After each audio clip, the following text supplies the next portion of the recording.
一个台湾的企业，它的产线就搬到越南。它搬到越南以后，第一找不到工人了，第二就是工人的education 不成熟的，他们自己也找不到一些 management level 的人去管理那些工厂。所以为什么他愿意花？你知道吗？他可能在内地一个人，他人工和1000块，他愿意付多70%给他那个人来越南去管理工厂，要给他吃的住的都给的。我进去的越南工厂，可能中国大陆人应该占了1半以上，因为他们在越南本身找不到这些人。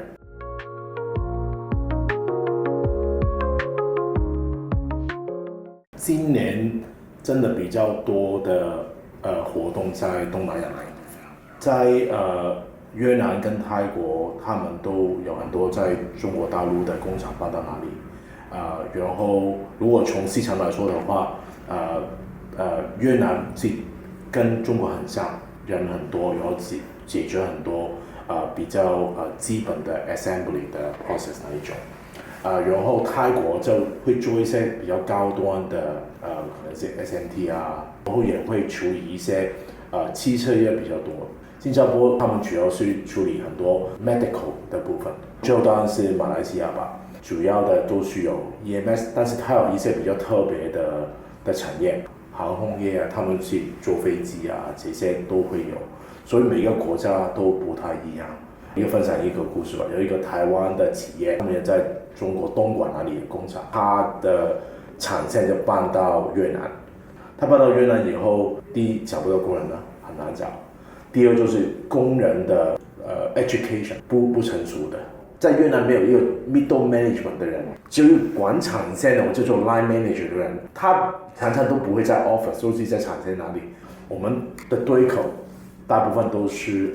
中国那边过来的，因为他们在越南本身找不到这些人，然后他们从大陆搬到越南的时候，他们的产力杀了大概60%，是很多的。他们在美国的客户就说为什么你太慢了，这样不行的。当你投资这家新的工厂里面，可能已经要1到2年。当他们开始生产的时候，在中间从生产到他们满意的这个需求，他们就做 NPI 嘛，可能也要花2个月。他去看原本他估算的要处理的时间跟真正的是不是一样的，很多时候是不一样的。可能说他们原本估算这一个煤工站的 cycle time 可能是30秒，但是真的动起来的时候有很多因素吧。可能是工人不够成熟，可能你语言的问题啊，以前有没有做过这些事情啊，这一些都可能越南还是很缺的。他们就是说我请到每一个越南人都一定会讲普通话的，他们因为他们接受不了只有讲越南话的人。现在很多越南的大学都会很学中文了，还有就是人为的系统就是 AI 的话可以帮你处理到拿 data 的部分，但是它不可以帮你想要怎么做训练，这些太早期了。我看到以前在中国大陆工厂，他们有自己学生，你进来了，你什么都不认识，你不懂的，没问题，你过来，你上学你可以去工作。我有看过，可以开学校，然后可以派一些专业的人进来帮他去做训练这样嘛。现在越南找工作真的不难。因为太多人进去投资，不是只有中国台湾，更多的就是韩国跟日本，还有另外的就是很多的供应商也在搬过去吧。譬如说他们有自己的 ecosystem 吧，譬如说日本的公司他们会用回日本的供应商，头会用 KDDI 这样。现在中国问题是他应该是想增长他们的内部的消费吧，但是中国的供应商是用一个很便宜价钱去打这个市场的，但是便宜当然是好，但是便宜也不好的就是感觉不到，可能你东西很坏掉的话，可能你就没有人去处理你，可能就有这个问题了。台湾比较像日本的一种，我会用翻我认识的供应商，日本人是一样，现在老实说 AI 真的很流行吧，可能现在在网上新闻啊，现在很多人都用 LM 啊，他们也想到 AI 怎么帮到在工业里面。很多时候是老板看到，嘿，现在每个都在谈的 AI 事情呢，为什么你们没有跟我说过？所以他们就去找不同的 AI，包括我们去了解多一点先。现在应该每间工厂都在讲这个事情，但是他们是没有方法去怎么去用呢？他们不知道，所以他们就会问已经认识的 partner。因为我是做软件嘛，我可以给一些答案啊 ，AI 是怎么做？通常我们会从一个顾问的一个方案跟他去谈的。首先 AI 可不可以协助他了？第二就是我们也想知道他本身已经投资了什么东西，拿到什么样的数据出来。还有很多人以为 AI 是很全面，什么可以做得到，但是很多时候我们跟他说，如果我们人的眼睛看不到的话 ，AI 可能也做不到。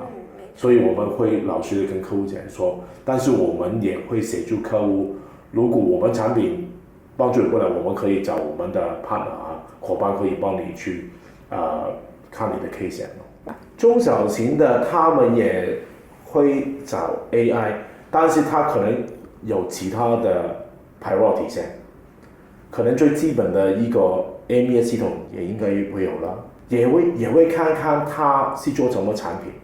老实说也是很大的企业，但是可能他们是做鞋子吧，他们可能不愿意投放那么多钱去做 AI 的，因为对他来说，有一个鞋子可能不是100%的最好的 quality 的，也不是很大的问题来的，利润也不是太高，他可能不会投放进去。但是如果比较高端的产品，不可以有错误发生的 ，AI 是对它是蛮有用的。在新加坡就是他们就做一些 medical 嘛，它是手术，你要放一个很小的东西在这个血管里面的，是很 customized 的，价值非常高，可能每一条都很贵，因为很高价值嘛。我想知道投放时间多长，计算价值出来，然后再知道可以跟客户说，结果你要再付多一些给我才帮你做，用这个方法来计算那个价钱 quotation 给客户讲嘛。Machine data 是一个很宽的一个 terms 来吧，譬如说你在assembly 的 process 里面也有很多以前很多 machine， 什麼 testing machine 啊这些 machine， 在 SMT 的部分也有因為 SMT 全都是 machine 來的嘛。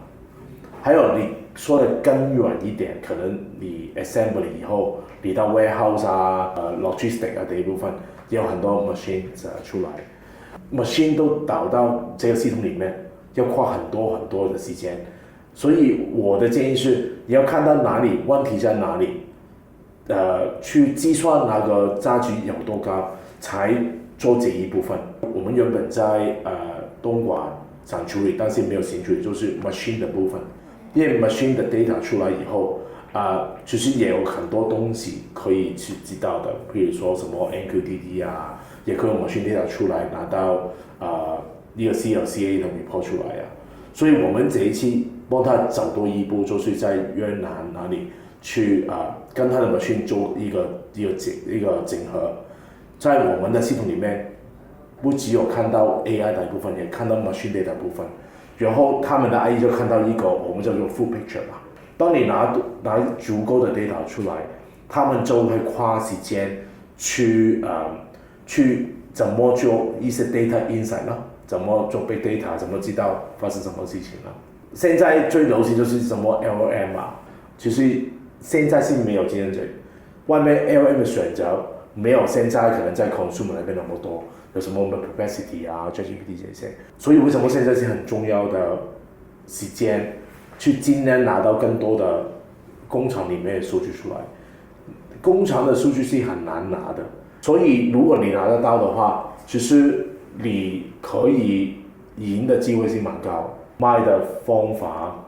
会简单一点，因为你不用我要什么镜头什么角度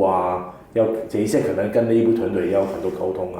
你卖的 LLM 就是说你给我所有的 machine data 过来，我就给个 LLM 给你，然后价钱会便宜很多。我觉得工厂也可能在开始看这一部分。因为很多 citizen 很多 IE 的反馈说，他们是花很多时间做 report，比如说老板说上个星期有5个 incidents， 老板说你尽快给我看看什么事情。他可能花几天时间，要问谁，要问5、6个人，才可能花几天才做出来。